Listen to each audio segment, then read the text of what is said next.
பிரியமானவர்களே, ஒரு காலத்தில் நானும் கூட ஒரு இருளான வாழ்க்கை. இருளு அப்படின்னு சொல்றது என்ன சொல்றதுன்னா, எல்லாமே இருக்கும், சமாதானம் இருக்காது. அ வேலை இருந்தது, படிப்பு இருந்தது, வாழ்க்கை குடும்பம் இருந்தது, கணவர், குழந்தைகள் எல்லாமே இருந்தது.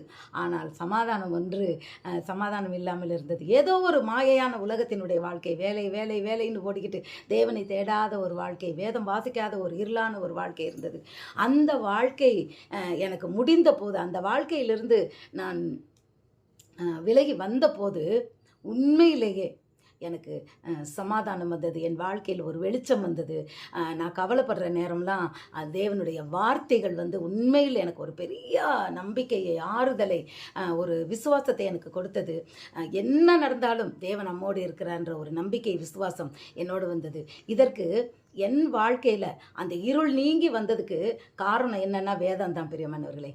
நிச்சயமாக வேதமே வெளிச்சமே என் வாழ்வின் ஜீவனே. வேதமே வெளிச்சமே என் வாழ்வின் ஜீவனே. என் கால்களுக்கு தீபமது, என் கண்களுக்கு வெளிச்சம் தருவதது. என் கால்களுக்கு தீபமது, என் கண்களுக்கு வெளிச்சம் தருவதது. நான் நடந்து போகையில் தள்ளாடி விழுவதில்லையே.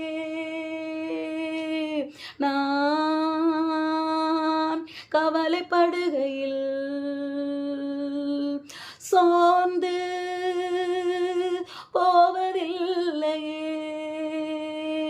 உன் வசனம் எனக்காறுதல், உந்தன் வார்த்தைகள் என்னை தேற்றிடும். உந்தன் வசனம் எனக்காறுதல், உந்தன் வார்த்தைகள் என்னை தேற்றிடும். வேதமே வெளிச்சமே என் வாழ்வின் ஜீவனே. என் கால்களுக்கு தீபமது, என் கண்களுக்கு வெளிச்சமது.